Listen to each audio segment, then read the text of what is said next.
You are listening to Season 5 of the Girl Talk Podcast, engaging conversations about authentic faith. Brought to you by our friends at Fox Toyota in East Tennessee. Hello there. You are listening to the Girl Talk Podcast. My name is Carol. Hey, I'm Trisha. And I'm Kelly. Lift them up, lay them down. That's what we're talking about today. How to help others who are hurting. My pastor preached a sermon years ago about the men who grabbed the corners of the mat and got that friend to Jesus. They didn't let anything stand in their way. They dug a hole in the roof, lowered him down. And it was a great example to me and a great word picture that stuck to me till this day, that you and I have to know when to lift people up, when to take up our corner of the mat, and when to lay people down and where to lay them down. Mm-hmm. Because sometimes caring for people who are hurting can feel like a heavy weight. I know because I've been on the mat and y'all have had to carry me several times, and I know I'm heavy, right? Well, and you've also held the corners of other people's mats and carried them. Well, and here's the thing. I think that as we dive into this topic today, we have to set a couple of rules. And hear us, we're not counselors. Can we just say that right up front? We're not counselors. Amen. We love you with all our hearts, but if you need help, go get help, right? Go see a Christian counselor. Go get some godly biblical counsel. They're great. And when my life fell apart, I think I mistakenly thought that somebody was going to say something to make me feel better. And I walked around looking for that person. You know, I don't know if they were going to glow in the dark or, you know, what the case was going to be. But I was like, are you the person that's going to tell me something that's going to ease my pain today or make me feel better? Are you that person? Help me? Yeah, can you help me? Walking around and man, that is a recipe for codependency, like depending on somebody for all the wrong reasons and expecting them to be your savior. There's only one person who can be your savior. Truth. And so we as believers, as a community of women, have to come alongside each other, but you have to know when is the time to pick up the edge of the mat and to help carry somebody. And you got to know when to lay them down too, because I think there comes a point in time where you have to get them to Jesus, but you can't make them get the help that they need. I heard, we were talking about Lisa Turkhurst. I heard her say in her forgiveness Bible study that you can't work on somebody harder than they're working on themselves. You know, that's true. They got to work on themselves too. So let's talk a little bit about that and a little bit about how relationally we can be there for one another and provide that support, but also accountability to one another to know when to kind of lay them down and let Jesus do his work. Because I think sometimes by carrying them too long, we get in Jesus's way. Yeah. Well, so I know you guys have gone through some pretty significant hurt. Both of you have been hurting people. And I have been a hurting person too, but I would love to hear from you guys. What was the best thing somebody did for you? The real practical thing that somebody did for you when you were hurting that made all the difference? There were two things. I think one was permission, because I'm typically, when I hurt, I tend to get funnier. That's a weird way that my mind works. Like I switch into overdrive, and for somebody to give me permission to actually, because people get completely freaked out when I cry. Like they don't like that. Most people don't. And so I think one was permission, but the other one was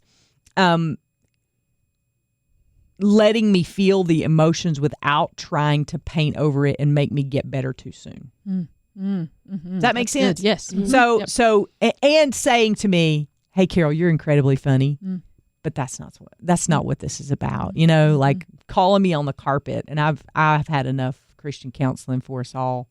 I mean, I could spread it around like glitter, you know, and just sprinkle everybody because I've been through a lot. But I will say that was one of the biggest things. I needed somebody to look me in the eye and not laugh at the joke and say, there's something much deeper going on here. So that was for me, permission and I love that accountability idea too of permission. Yeah. You know, just permission to hurt. Yeah. Yes. Because so often we want to fix it for somebody. And you can't fix somebody else's hurt. And see, like You want to say the right thing. Yes. Yeah. And my humor, like, makes people so. I made a comment at a wedding shower recently. I won't tell you what I said because I mean it's not inappropriate, but I made a comment about my complete situation, and it was like the woman who was standing there was like, ha, ha, ha. Like she didn't know what to say, and it was like, oh, I can tell it's incredibly painful, but I know that you said that to be funny. So what do I do? So it's that kind of humor that still digs at myself, but tries to entertain everybody. And a lot of times I just need somebody to look me in the eye and go, just stop. Right. Just It's okay. stop. Yeah. It's okay. It's all right. What about you, Tricia? Well, immediately I started thinking about when Mom died and the moments afterwards, because I would say that is for sure the most intense pain that I've ever gone through, and how people rallied around me, and some of the things that were great, and some of the things that I knew people were trying to help, but it wasn't helpful. And you wanted to karate chop them in the throat. Well, I don't Or know. I wanted to karate chop them in Carol the wanted throat for you. to karate chop for me. I do think I shared with some friends about some of those experiences, because people do want to help. They want to help, and you know that their heart is in the right place, and then they say something that just feels so it feels like you just are completely missing the point of where I am. And I think that's part of what you're talking about, the permission to feel badly. And when people try to draw you out of it by saying something like, well, aren't you happy your mom is in heaven? For example. Yes, I am happy my mom is in heaven. But wouldn't you rather have your mom here with you? Yes, I would rather have my mom here with you. Right. And that the whole, like, when you say, oh, she's rejoicing right now, and things like that too soon, it can feel like you have no idea what I'm feeling, or I'm not allowed to feel.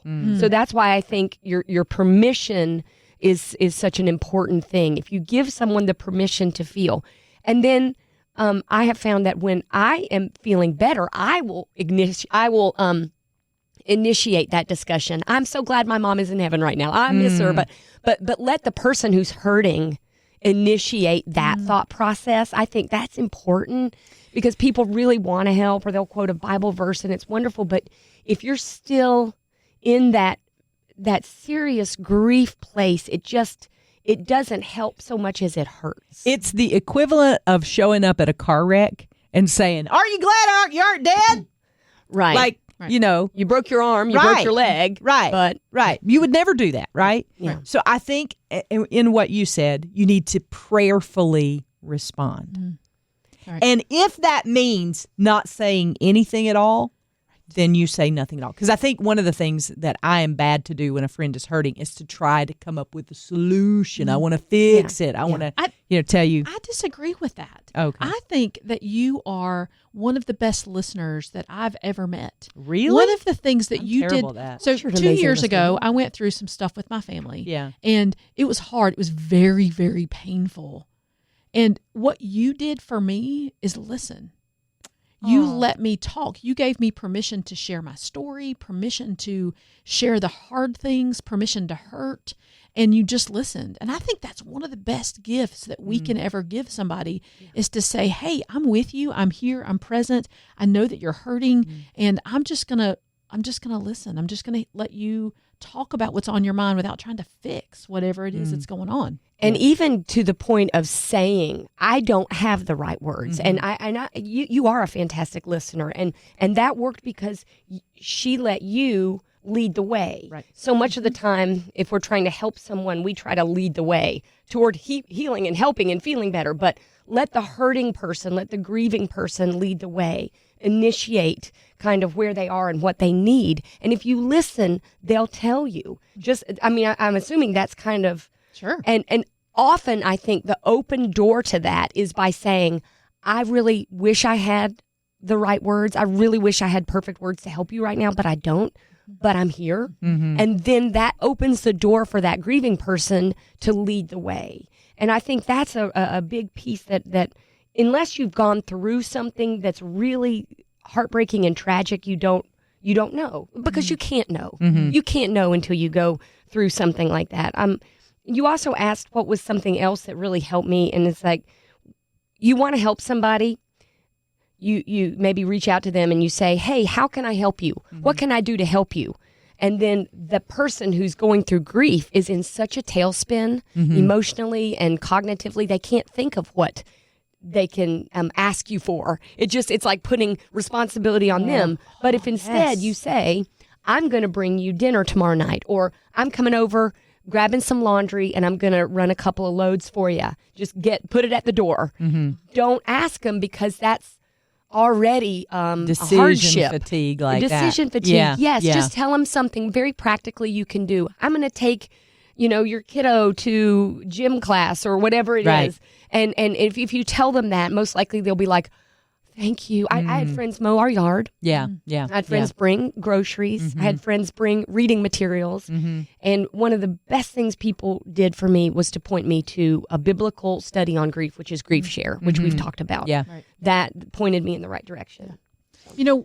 Speaking of resources, one of the things that I read, a story that I read or a book that I read when I was going through that painful situation a couple of years ago was Lisa TerKeurst's book, It's Not Supposed to Be This Way, which is hands down my favorite of all of hers. And she has this great quote in there that I just want to read you. It says, "Remember that your life is a love story. And we will never appreciate or even desire the hope of our true love," capitalized true love, aka Jesus, "if lesser loves don't disappoint us.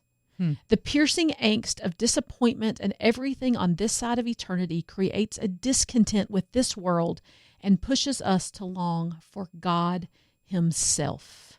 For a place where we will finally walk in the garden with Him, where we will finally have peace and security and eyes that no longer leak tears and hearts that are no longer broken." And I think that's so important for us to remember that it is Jesus that is the only one who can solve all these things. He is the only one who can dry our tears. He is the only one that can help us with a broken heart.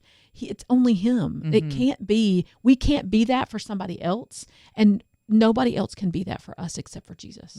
So true. You got to know when to lift them up and lay them down. Yeah. No. Yeah. I want to go back to something that you said because you were talking about listening. And I think that I heard this quote. I don't even know who said it, but it's so true. They said, listen to understand, not to respond. Listen to understand, not to respond. So and good. that has totally changed things for me because, Groundbreaking. well, in every conversation you have, whether the person's hurting or not, we're always, especially, I mean, you want to talk politics, people don't listen to understand anymore. They listen to respond. Right. Like, and you can see it on social media. You're like, that was like lighting a match and throwing it on a can of gasoline, and there's a lost art of listening to understand, but everybody's quick to give their response. And I think that's when I get in trouble. When I am listening to respond, I have to stop myself and go, just listen. Yeah. Just let them talk. Because we make it about ourselves instead of about them. I know, right? Yeah. I had a girlfriend once. Well, I lost a girlfriend a couple of years ago. In fact, today's her birthday. Today she would have been 41. But there's this, her name was Kirsten. Just a lovely soul. But the place I was working at the time, I worked for a dear friend who came to me a couple of weeks after Kirsten passed away. And she said, I don't like the person you are. I don't like the person you've been over the last couple of weeks. You're not the bubbly personality you used to be. I think you need to change. And Are you serious? It was so hurtful to realize that that she wasn't listening. She wasn't really wanting to care about my broken heart and what was going on in my life.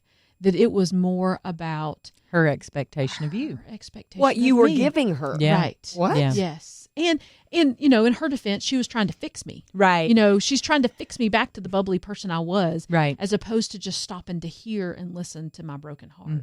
And that's so important for us to do, is to stop and listen. I think I may be totally off on this, but I think, I have a big birthday coming up this year. Oh. Yeah, and I think with that particular age, you kind of give yourself permission to, like, in the last year or so, I will honestly say that I've given myself permission to, like, not be the class clown all the time. And, like, that has been, oh my word, such a great, I mean, I am definitely a class clown. Yes. I'm a rascal, I will Yes, tell you you, are. in every sense of the word. But there are days where I just need to sit and look out a window somewhere. Yeah. There are days I'm grumpy. There are days I, just don't feel like being funny. There are days that I cry, and all of that makes up who I am. I'm not one dimensional, right? Like your friend saw you as that one dimensional kind of person where you could only be one thing. And I think that's important to remember. Anytime you go through anything painful, there are going to be people in your life who expect you to be what you were before that painful experience. And they want to hurry up your your process. And one of the things that we learned in Grief Shares, everybody's timeline is different, you know? Right. I sat down in a Grief Share classroom and everybody in there's grief was much newer than mine. And I was like, what am I even doing here? You know, and like in session 2 or 3, they say everybody's got their own timeline. Just because, you know, you may be 10 years out and still hurting from a particular, it's because part of that's not healed yet. And you need to go and spend some time, some hard work on that particular instance. So what we try to do is get people over things too fast. When they tend to be fractures in their life, they're never going to be the same. Even if we want them to be, they will be different. Doesn't mean they won't be better. Circumstances. Right. Yes. Yeah. Yes. Maybe they will Deeper. be better. Yeah. Richer. Yes. Deeper. I will say most of the time they're better. Yes. Yeah. Because you think about it. Do you want to hang out with people who've never been through anything? Right. No. I don't. I'm like, it must be nice to be you, but that ain't going to work for long. Well, and in those hard times is when our relationship with God is strengthened. Yes, true. And isn't that beautiful? Yeah. Yes, it is later. It's not right then. Yeah, that's like, right. yeah. You can look back and see the good That's in right. it, but Right. that's hard in the This moment. is But it's messy hard. right here. This is so messy. But you're making me think about something that I've never really thought about. It's about if the idea is you want to help someone who's hurting. It's making me think, based on this conversation, to take a step back and look at my motive. Why am I doing this? Am I doing this so I feel better? Am I doing this so this person will continue to give me the things that they've given me in our relationship before? Or am I really doing this to encourage them, love them, and be and point them to Jesus? That motive is a big Here you piece go, of it. Jim, with dropping the mic again. I don't think I did, but Yes, you made you me did. think about it based Yeah. on this conversation. I never thought about it like that. What is my motive Right. in this relationship? Do I really want to help them? Are they a missions project? 'Cause I've been a missions project for lots of people. Sure. Through the years I have. Like, there are some friends of mine who've been long time friends of mine, and one of my mentors, in fact, and she refers to it as the wayward years. She was like, that was during the wayward years. You know, there was I a love period it. of time where I just kind of walked away from everything and everything Yeah. I knew. But they loved me through it, you know? And Yeah. and I think that we all have those times when we need people to come alongside us and say, you're not what I expected right now, and that's okay. Am I better on the other side of that because of the wayward years? Absolutely I am. Yeah. I have a stronger faith than I did before. But you're right. You have to really go through those motives and say, am I looking to earn my missionary badge because I have badge. rescued The this badge. person from the jaws of hell? You know, those kinds of things. Or am I really wanting to love them Yeah. through and show them Jesus, not for them to give me, you know, another notch in my belt because, you know, and we're terrible saviors. That is the truth. Not what we were ever called to be. Right. Yes. Yeah. And I mean, I'm a terrible, I like, you wouldn't, if you thought, well, I'll put this salvation plan together. Let me sign Carol Davis up for you. You would not do that, right? But you're a great listener. But And when a great friend. Well, y'all are Great sweet, friend. but those are roles that you were never meant to play, and No. so you really do have to dig down deep and pull that string again and see what's my motive in this and helping others I love that. go through that. Yep. Best So- takeaway right there. Oh, Trisha's good. words. Best takeaway. Check our because- motives. If I had my little bell here, I would ring it twice. Ding, Ding, ding. There you go. So Trisha gets the prize for today. We What's the love prize? we love you being a part Nothing. of the Girl Talk podcast. And if you've got thoughts about this, we would love to hear from you. Hey, don't forget, go like the Girl Talk podcast page. It is a public page, so you can share all our content now. So it's all there for you. Just search for Girl Talk podcast on Facebook. We would love to see you there.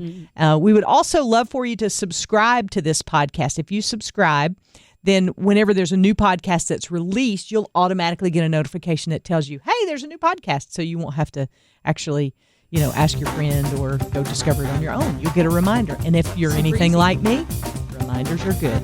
Helpful. I know it. I have a million a day. Here's your reminder that we love you. Yeah. We appreciate you being part of this family. And we will see you next time we gather around these microphones for the Girl Talk podcast.